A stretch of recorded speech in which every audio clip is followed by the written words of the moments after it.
Tonight, we bring you a mug who has nothing to do with the Vanderbilt Cup. Oh. He is Fred Allen in person. Thank you.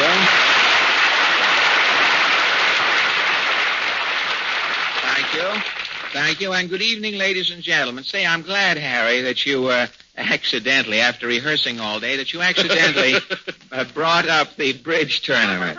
I was over there Saturday night. The finish was really exciting, Harry. Was it noisy, Fred? It was a Hoyle bedlam. Hoyle bedlam, Harry. There was so much noise. A Hoyle bedlam. Hoyle bedlam, Harry. There was so much noise, two men who were playing chess in the corner of the room woke up. Oh, really? How long had the chess game been going on? Well, they must have been playing a long time. There was dust all over one guy's bishop. And when the other fellow woke up, he said, Tobacco Road's opening tonight. I got to get down there. But the chess is a great game. I mean, let's go, fellas. Whoopee! Oh, now, wait a minute. What is this, Rowdy Van Steeden? Yippee! What are you celebrating, Pete? Oh, tonight's my 5th anniversary, Harry. What? What anniversary? I've been on the program 5 years tonight, Alan. How about making a speech thanking me over the air? Well, for what? The fact that you have worked 5 years may be a tribute to your endurance, but it doesn't necessarily call for a eulogy. Would you say so, Harry? I don't think so. No, of course.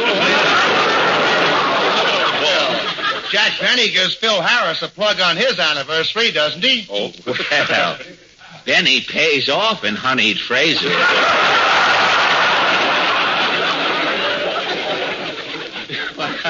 He has to give plugs.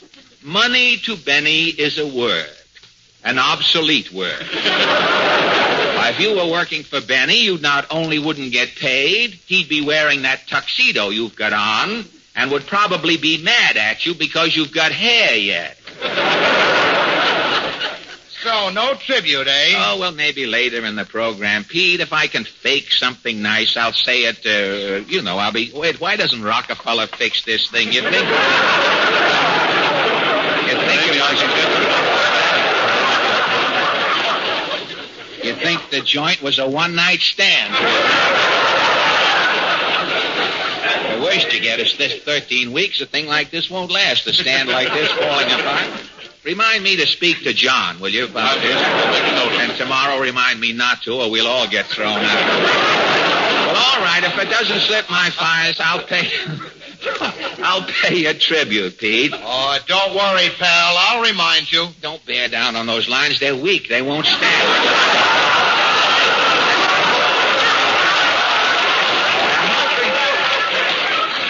And hoping you get amnesia, we turn to the latest news of the week. Ipana News presents The World in Review.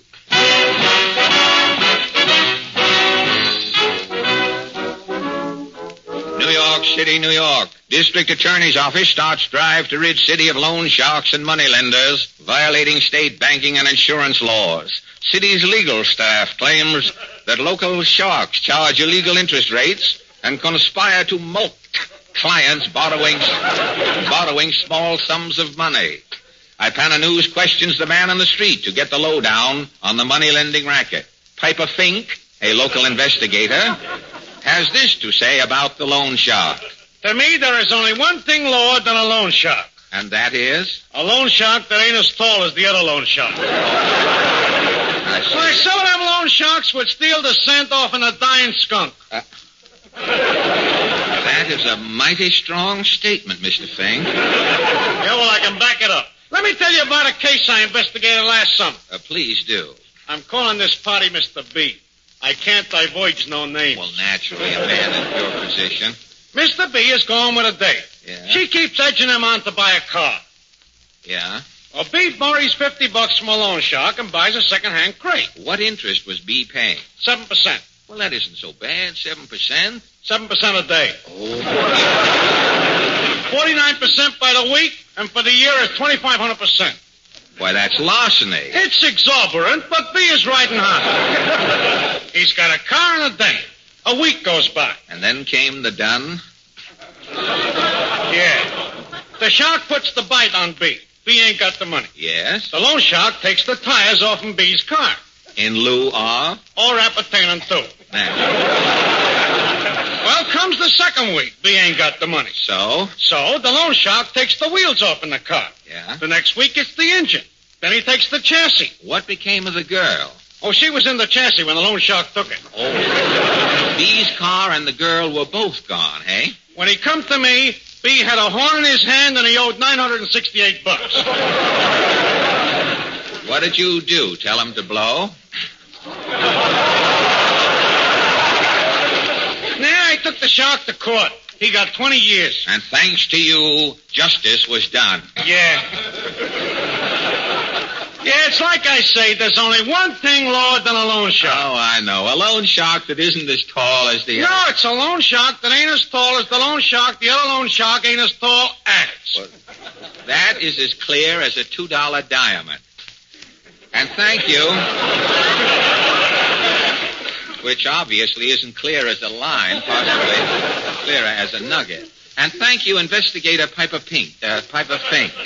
A young lady... A young lady who inadvertently fell into the clutches of a loan shark and is here to tell her gruesome story in hopes that other girls will profit through her ghastly experience is Miss Yemta Duval. You were duped, Miss Duval? Yeah, Mr. Heater. No, not Peter. It's Alan. Alan is the... Oh, that's right. This is Wednesday, ain't it? Yes, Mr. Yeah, last night I was on We the People. Yeah, this is the other program. Yeah, tomorrow night I'm on Mr. District Attorney, and my agent's out now trying to rustle up Friday. You have an agent, do you? Yeah, you don't need no talent to get into radio today. All you gotta have is grief and an agent. Of course, if you've got one, the other is a byproduct. Ain't it the truth? Yes, don't talk so quickly, Mrs. Duval. Now, what about your... Something might come up ludicrous, you know, and there you'll be stuck in the middle of one of my sentences. Now, tell us, of course, you're unused to having been on We the People. You wouldn't understand the show with this tempo we have. Yeah. Now, what about your harrowing affair with the loan shark? Oh, yeah, well, I'll start from the beginning. If you will. Now, where do you work? I'm a snapper in a toy factory. A snapper in a toy factory? Yeah, when they make a tiddlywink set, I go around snapping the tiddlywinks to make sure the winks will tiddly.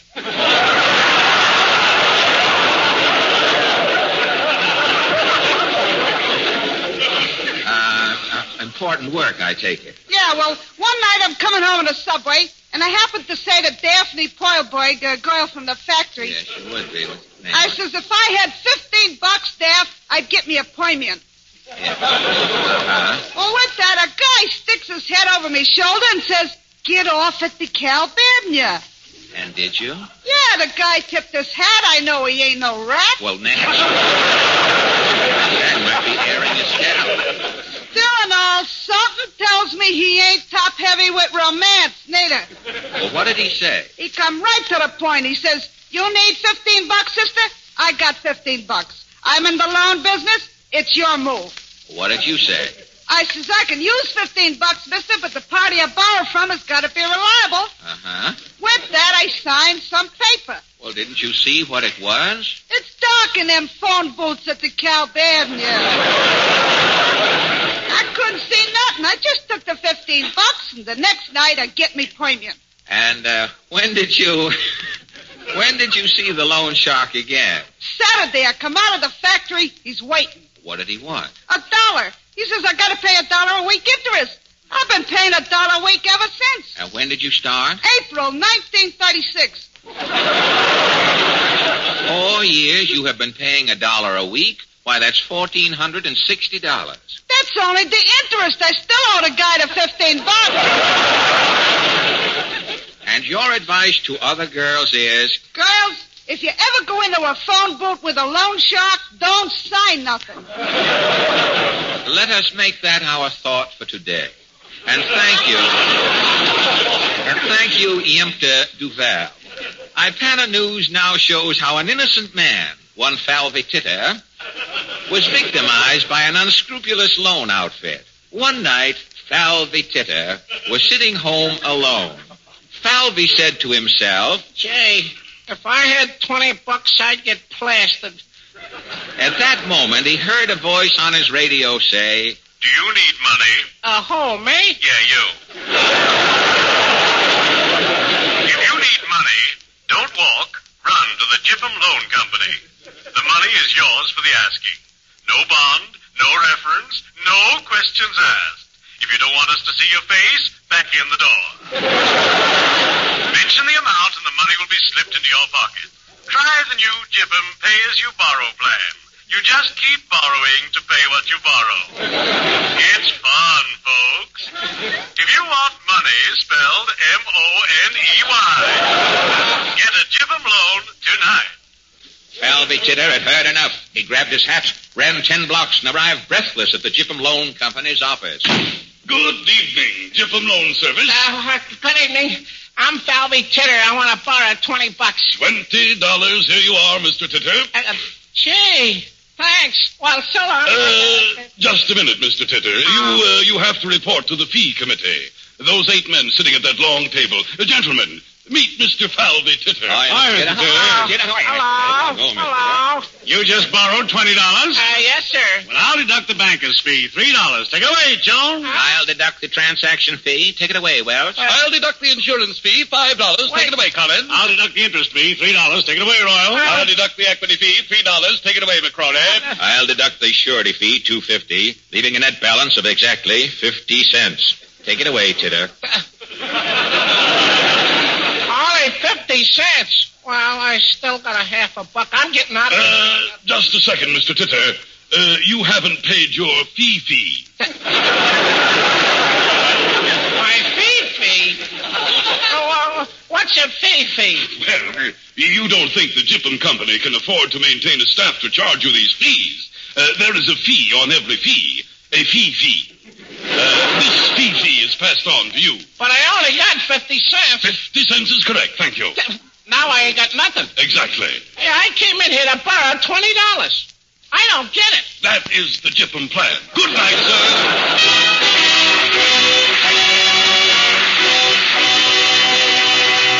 Thank you.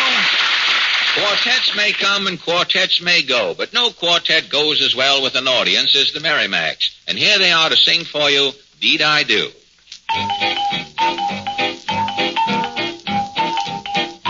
Deed I do. Deed I do.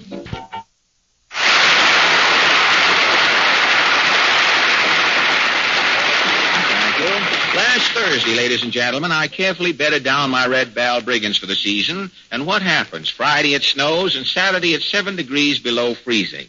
A fine thing, the Northwest having a heat wave, and half the country knee-deep in blizzards.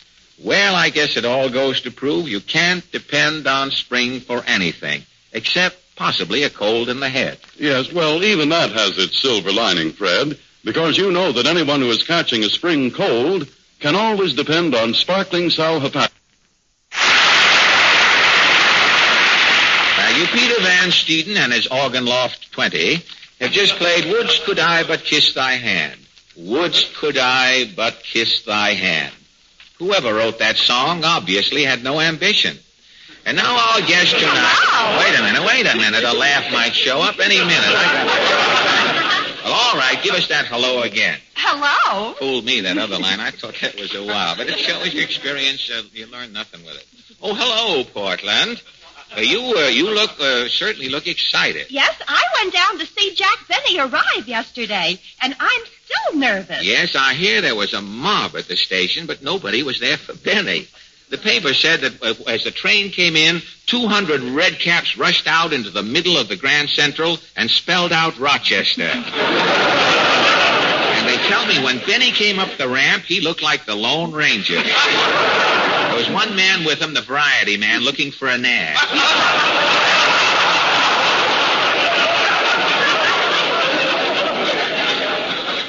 I met a man from Paramount, and he told me Jack's new picture is wonderful. Well, that is unusual. A man from Paramount speaking well of a Paramount picture. Unusual. This man says Jack plays a cowboy so natural, he'll bring on your hay fever. I still playing to the noses, hey?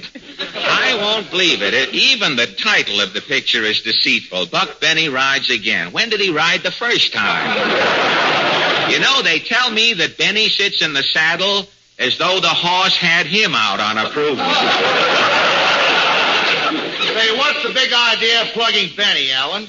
How about giving a little credit where credit is due? Now, don't interrupt this wild routine, Van Steeden. I'll get around to you later. Oh, the old brush-off, eh? How do you like that, Porty? Well, what's the matter, Peter? Today's my anniversary. I've been on the program 5 years, and Alan won't give me a tumble.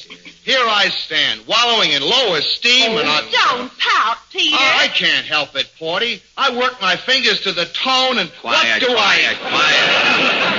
Quiet, or I'll melt your brass section down and make a spittoon out of it. Nobody can smelt my band, Alan. I have, and I expect to again before. Don't mind Mr. Allen, Peter. I wrote a poem for your anniversary, and I'll recite it. A poem? Oh, boy. What is it called, Porty? Peter Van Steeden. Gad, what a twist. Quiet, Alan. Go ahead, Porty. All hail to our maestro, Peter Van Steeden. For 5 years on this program, his boys he's been leading. Peter's band has a piccolo, xylophone, and bassoon, tenor saxes, an organ, and a big bass pontoon. In the success of this program, he's been instrumental. Any resemblance between Peter Van Steeden and Mr. Leopold Stokowski is purely coincidental.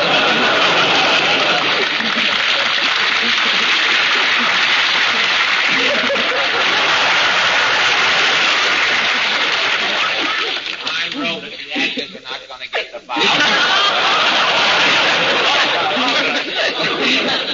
How did you like it, Peter? Wonderful. How did you like it, Mr. Allen? Oh, let bygones be bygones, Portland. Now, what about our guest tonight? He's a designer of clothes.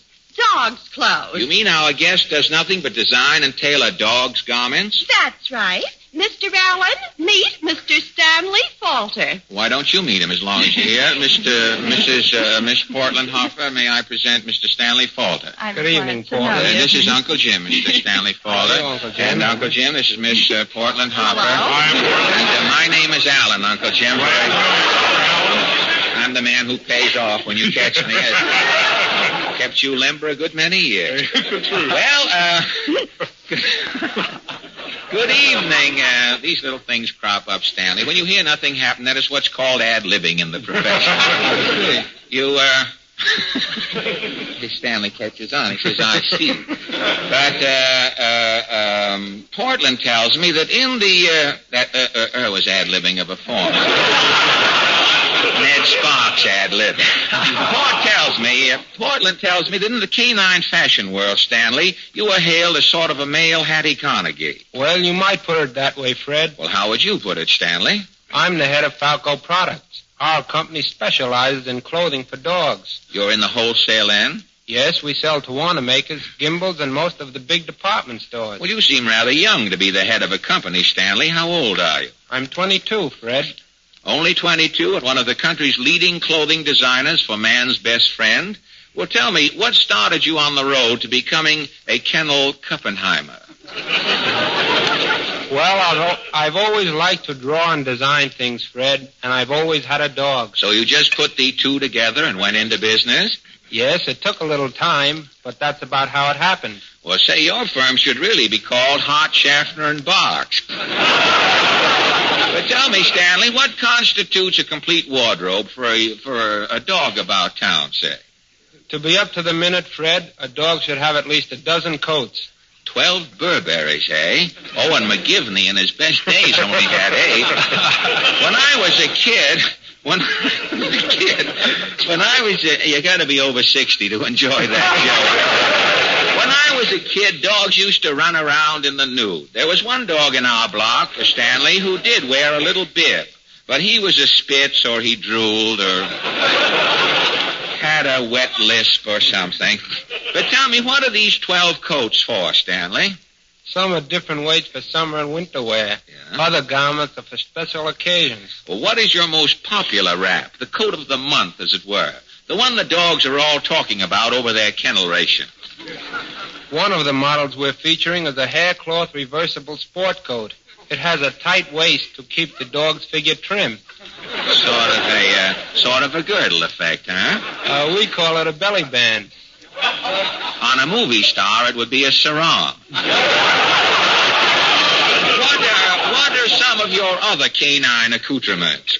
We make a snappy tuxedo for dogs. A cloth garment? No, the coat is black patent leather with a white bosom of iridescent silk. That is for formal evening wear? Yes, if the dog's master dresses, the dog should dress too. White leash is a must, of course. But tell me, do dog styles change with the seasons?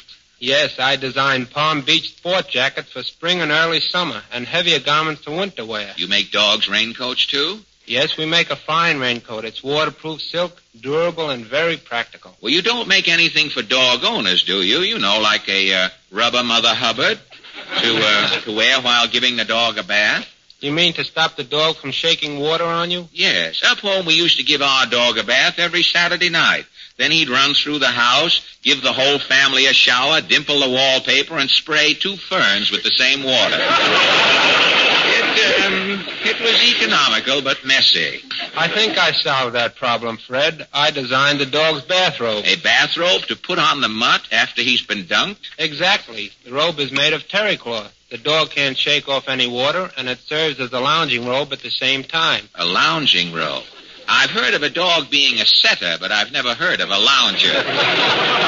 The next time the first thing we know, someone will be making dogs' pajamas. I'm making dogs' pajamas now, Fred. Well, what wouldn't they think of next before you thought of it, Stanley? I've heard of a water spaniel who used to seep himself into a hot water bag to sleep at night, but dogs' pajamas, lucky me. Well, who ties the string after the dog gets his pants on? There aren't any strings. The pajamas just slip on with no trouble at all. Well, tell me, how do you measure a dog for a garment? Now, do you have to cut a hole in the floor to get down low enough to take his waist and leg measurements? No, it's very simple. You're not a sunken Benham, are you? No, not at all. Well, we take the distance from the base of the neck to the base of the tail. Yeah. Most dogs run from 10 to 20. Except dachshunds, of course. The family, don't point, Uncle Jim. It's bad manners. It's nice enough for people to come up here. We're not going to contaminate them and send them away with bad manners. You're pointing with the one unmanicured nail on your hand.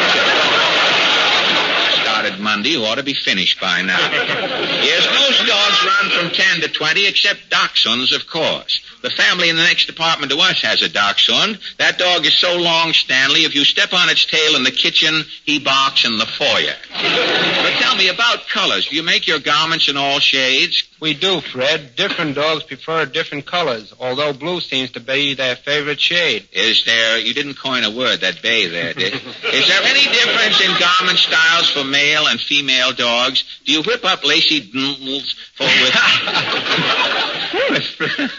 with frills on the leg, dirndles, that is, with frills on the legs and ruffles about the tails for lady dogs? No, Fred. Dogs' garments are made the same for both sexes. To a mongrel modiste, then, at sex of one and half a dozen of the other. That's right. Well, I've certainly enjoyed this little informal discussion about Fido's fashions and your work, Stanley, and I hope your business will continue to grow until every dog in America is wearing one of your coats. Thank you, Fred. But stick to coats and tuxedos, Stanley. Don't ever try to make a dog's full-dress suit. Why not? You can't improve on nature. Before you ever went into business, dogs were running around in tails.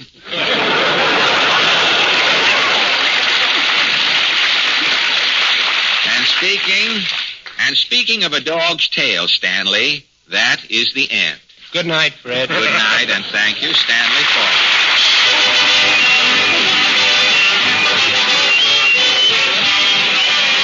And now, Miss Wynn Murray, tonight Wynn is going to try for distance with her lyrics as she sings Way Down Yonder in New Orleans. Way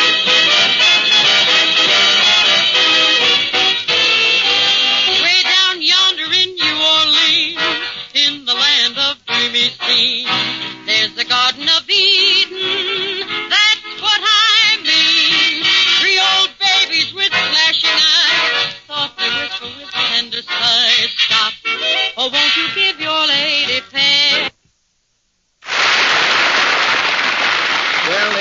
gentlemen, now that the excitement has sort of quieted down and we're more or less alone... Hi there, Mr. Allen, and good evening to you. Well, good evening to you, madam, and what can we do for you? Well, I just want to say I've been listening to your program for over a year, and it isn't often you've given me cause to regret the time and expense involved. I will thank you terribly. So tonight I'm here to make a goodwill gesture supreme. Aye.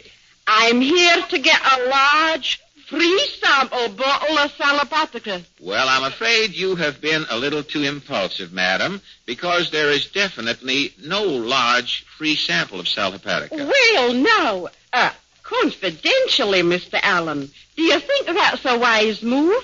I mean to expect folks to buy something they've never tried it. Well, you see, people have been buying Salapatica now for quite a few years. Cautious people like yourself, too. Because so many physicians have recommended it, and because their friends tell them how it always proves its worth. Aye. Well, that's a good point. So you think it's a good investment, do you, Mr. Allen? I certainly do, and here's how to tell you why. When you start the day off feeling headachy, logy, and under the weather, a glass of sparkling Sal Hepatica helps you feel your best again faster. And why is that so? Well, it's very simple. It's because Sal Hepatica helps faster in two ways. As a laxative, it is quick, yet exceptionally gentle. And in addition, Sal Hepatica also helps nature counteract excess gastric acidity, which chases that sickish feeling fast. So, ladies and gentlemen, get a bottle of Sal Hepatica at any drugstore and see how soon you begin to feel like your old, normal, buoyant self again when you take gentle, quick-acting Sal Hepatica. Thank you.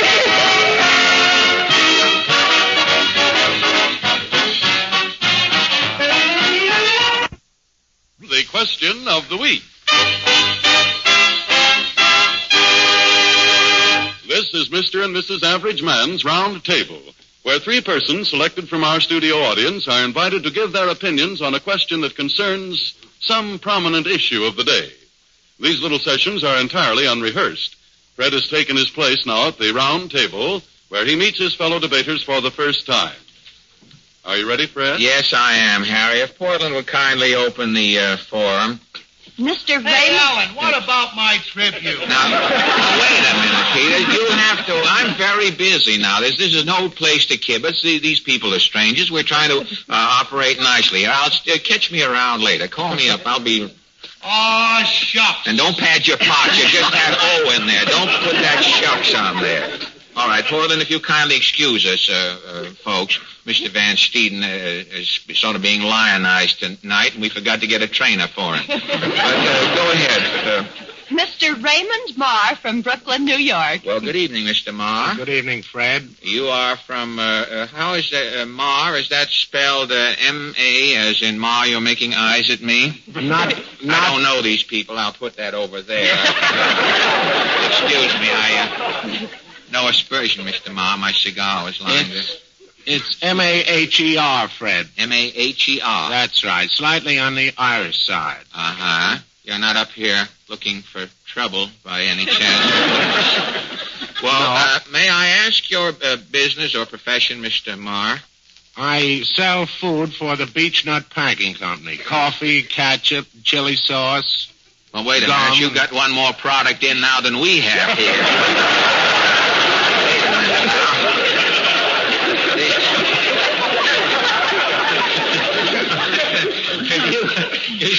You sell bacon, do you? That's right, Fred. Well, this must be sort of a busman's holiday for you. Around talking about bacon all afternoon and then wasting your night talking to a ham. But how do you find business around, Mr. Mayor?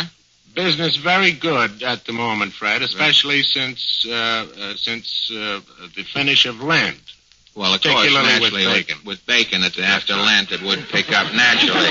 Shakespeare found that out, but too late. Well, thanks a lot, Mr. Mayor. I'm sorry you never get any mice in your samples, you food salesmen going around like that, do you? Never, Fred. No, a sir. strange thing, a mouse might open a trailer in your sample case going from town to town, which would be embarrassing. Well, thank you a lot. And now, Portland. Miss Lydia O'Leary from New York City. Good evening, Miss Good O'Leary. evening, Mr. Allen. May I ask your profession or business or call? Well, I have a product called Covermark. You mean that you make or... That I make, yes. Cover mark? Or Yes. what is cover mark? Well, cover mark is a preparation that conceals all discolorations and blemishes of the skin. Birthmarks, X-ray burns, acne, liver spots, You mean lipedema. it's sort of an epidermis camouflage that you can... It's a camouflage. What is it, a liquid or a Well, grease, like a makeup or powder? See, Mr. Allen, I have a birthmark that I've had since babyhood, covering I the can't whole see it. entire side of my face. You put this on in the morning, and it stays on all day, and it won't rub off or crack. You can't feel it.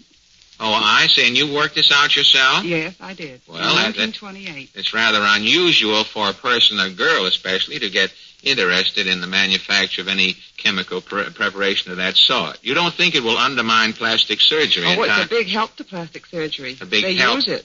After operation? Yes, during the temporary blemishes, you see, while they're healing. Oh, I see. I don't know much about it. I did read about a fellow who had two double chins and wanted to reduce and was too lazy to go on a diet.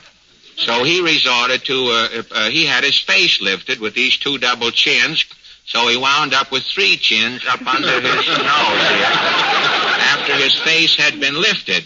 And meeting him on the street, people used to think he was looking over a Venetian blind. Well, we could not cover up here very well. No, I don't think you could do much with that. Well, thank you a lot, Miss O'Leary. And now, Portland. Mr. Frank Sullivan from New York City. Well, good evening, Mr. Sullivan. Good evening, Fred. You are not Frank Sullivan, the famous humorist, the sage of Saratoga Springs, are you? No, I'm not. You aren't? What is your business, if I'm not too... I'm a physical trainer, Fred. A physical trainer? You mean you condition people, rub them, or exercise them? Take them all the way through. We had Charles Atlas, the world's most perfectly formed man, on the program last year, and I certainly envied his development. Do you think in my present flabby condition, or Mr. Benny, you saw him come in tonight, I should really announce to the folks out in California what is going on here. Mr. Benny is present in our studio, ladies and gentlemen, and has thrown that old Indian in the rain thing. He is a wet blanket over our players here. But do you think you could do anything with Mr. Benny or with me, Mr. Sullivan, at given time? I think so, yes, Mr. Well, leave your address when you're through. What is the athletic club, is it? I'm at the Uptown Athletic Club on 73rd Street, just west of Broadway. Well, I'll make a note on Jack Benny's shirt because I'm going to wear it tomorrow. And we'll both be up to see you later in the week. Well, that about brings us to our question. Tonight we abandon matters controversial and merely attempt to acquire some random opinions. There are so many mediums of entertainment available to us all today that popular creative works appear in several forms. A successful novel is written. It can be read in book form. It can be seen as a stage attraction. It can be witnessed as a picture. It can be heard over the radio. Now, our question tonight is, in what form do you most enjoy a good story? Do you prefer to read it, see it as a stage play, see it as a moving picture, or hear it over your radio? Now, first, Mr. Marr, what is your preference? I would much prefer to hear it done over radio, Fred. You would rather hear a story played, the radio version of it? Yes, nicely dramatized as it probably would be, of course. Why is that? It would seem to me if you saw it in picture form, your eyes and your ears would be engaged simultaneously. In radio, you have nothing but your ears. Do you... Well, at home, listening in, I think that probably it would give me an added incentive if I were able to sort of paint the picture myself in keeping with what the cast was doing with sound effects, perhaps, and the like of that. Well, that's right, too. Well, all right, thank you very much. You favor the presentation of a story in the radio form. And now, Miss O'Leary, which is your preference? I think I prefer to read the book. Use my own imagination. You'd rather read the book? First. Well, after you'd read the book, in what other medium would you rather see Then it? I'd like to hear it on the radio and hear someone else's conception of it and how they'd portray it. Uh-huh. And then in the pictures. Oh, pictures are still in the money, though, I mean, as far as you're concerned.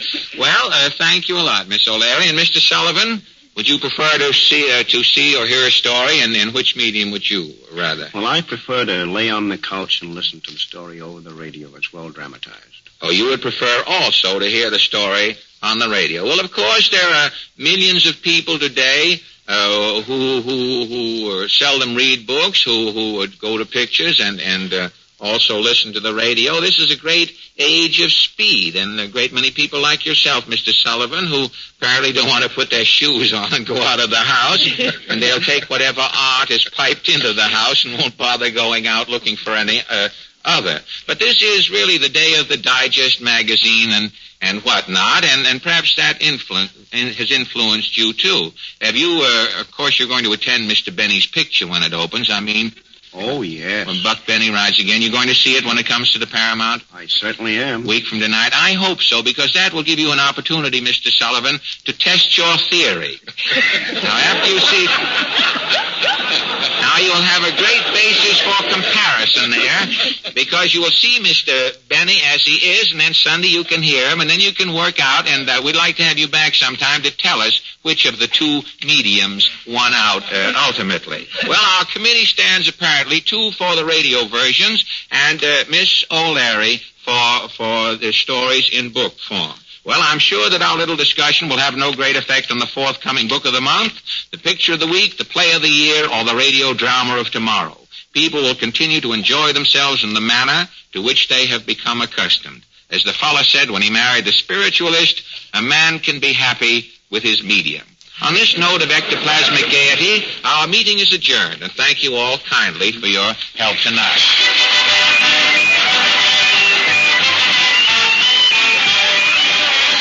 And now, ladies and gentlemen, the Merrimacs, this time with a vocal stowaway in their midst, attempt to answer the musical question of swing-lining the classics. They are featured in our own capsule version of a bit of Gilbert and Sullivan's Mikado for you to make your choice. Will it be sweet? Will it be swing? At any rate, the tune will be Titwillow.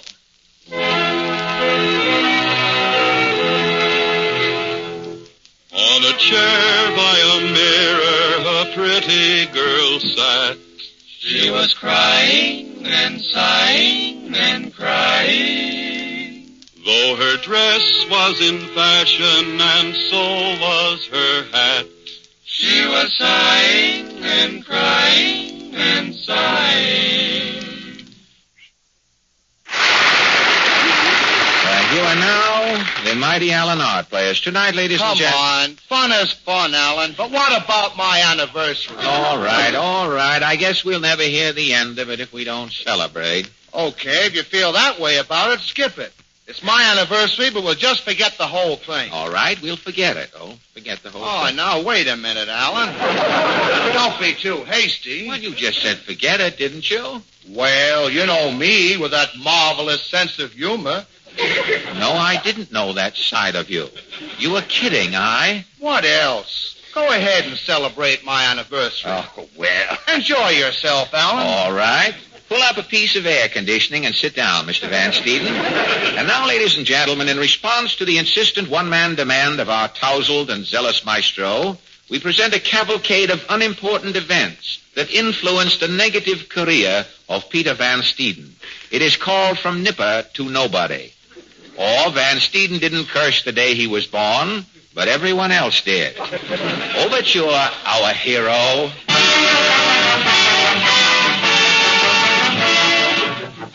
Millions of people hear Peter Van Steeden's music over their radios every Wednesday night.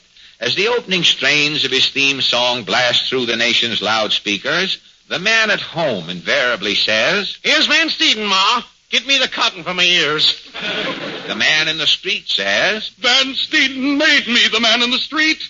His music drove me out of the house. A prominent music critic once said, Van Steeden? Never heard of him.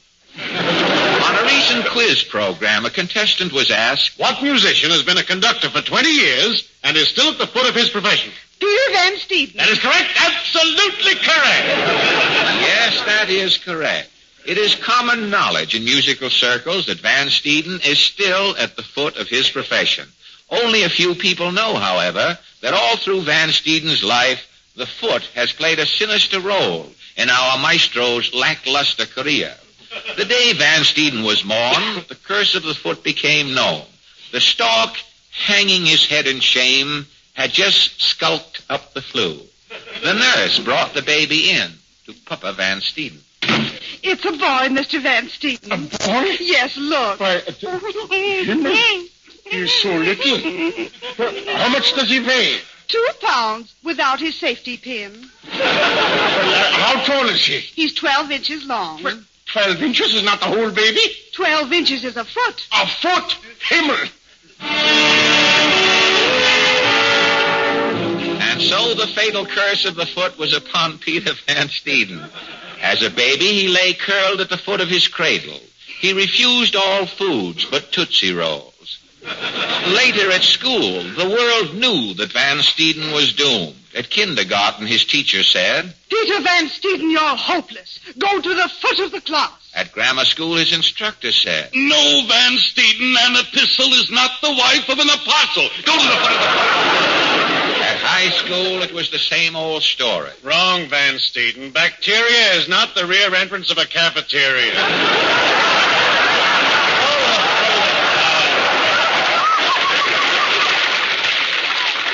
Always the foot. At the age of 17, young Van Steeden, now a buxom clod, wondered if he was ever to go up the leg of life and escape the eternal foot. Resolving to peek ahead into the future, he consulted Zaza, the gypsy fortune teller. Tell me, Gypsy, what do you see in your crystal ball? I see a strange vision. Yes? It is a stocking. A stocking? But wait, the stocking is coming off. I see a foot. A foot? Yes. For you, the zodiac makes a new sign. Your destiny is in the hands of a foot. $2, please. $2 for that phony reading? I won't pay it. Then Zaza was correct. The curse of the foot has begun. You mean? Yes, Peter Van Steeden. You are a heel. The carefree youth lived down to the gypsy's character reading and never did pay her the $2. When Van Steeden was 18, an uncle died and left him a corkscrew. He had no choice. He had to go to college. For 4 years, Van Steeden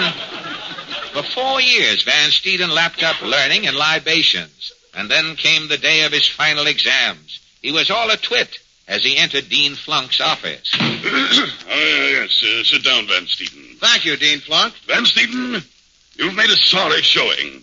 In your 4 years here at Yarwood, you have learned nothing but Ann Sheridan's phone number. Haven't you done any research? Yes, sir. I've got her address, too. Oh, well, what is it? Oh, yes. Never mind. Now, Van Steeden, I'm going to ask you one simple question about English literature. If you answer it, Van Steeden... I graduate? Exactly. If you flunk it, you're expelled. Okay, what's the question? Who wrote Pilgrim's Progress? Well, I Sorry, your time is up, Van Steeden. Your time is up, and you're expelled. Okay, but who wrote Pilgrim's Progress? John Bunyan. Bunyan? Again the foot! And so young Van Steeden was thrown out of college on his curricula. Determined to thwart the curse of the foot, he sought a profession where only his hands would be called into play. Surgery. Van Steeden would become a surgeon. After sitting through 4 Dr. Kildare movies, he had no difficulty in passing his medical exams. One day, as intern Van Steeden was putting a blowout patch on one of his rubber gloves, the chief surgeon at the Peo Clinic entered the lab. Dr. Van Steeden? Yes? The patient in Ward 54 has had a turn for the worse. What did you give him for breakfast? Oh, just a couple of Florida oranges. Florida... No wonder the patient has suffered a relapse. But Florida oranges... The patient is the senator from California. His stomach resents this disloyalty. I think you're wrong, Doctor. Don't question my diagnosis, you apprentice sawbones. Remember, I studied 2 years under Paul Muni at Warner Brothers. I know. Florida oranges to a California senator. Your stupidity has endangered the life of a patient. You're fired. What has the patient got, Dr. Scalpel? 2 mean. Ptomaine? Again the foot! And so the ominous curse of the foot kicked Van Steeden out of the medical profession. In desperation, he turned to acting, but the fatal spell was not to be denied. After he had appeared in several consecutive failures, any theater he was billed to play in became known as a flophouse. One day, the great director, Stanislavski, took him behind a water cooler at the Lambs Club and said, Van Steeden, giving up the theater. You will never be an actor. Why not, Boris? Your acting has no soul. Soul? Again the foot! And so it has gone through the years. In 1933, Van Steeden made a final attempt to escape the curse of the foot. Feet have nothing to do with leading a band. You simply wave your hands at a group of men slouched behind instruments, and if they are in the mood, they respond with music. Van Steeden decided to become a maestro. A waiter acquaintance at McGinnis's restaurant loaned him a tuxedo. A quarter dropped at the corner of Broadway and 49th Street brought 200 musicians on the run. A band was hurriedly selected, and in 1935, Van Steeden's and his fugitives from an upbeat joined this program. The first number Van Steeden's band played was... In 1936, jazz music was introduced. Van Steeden met the challenge of the current vogue, and that year his band played... In 1937, syncopated jazz overnight became passé. Sweet music was the rage. Always abreast of the times, Van Steeden completely changed his style, and that year his band played... In 1938 came swing. Once again, Van Steeden in the vanguard revolutionized his symphonic setup, and that year his band played...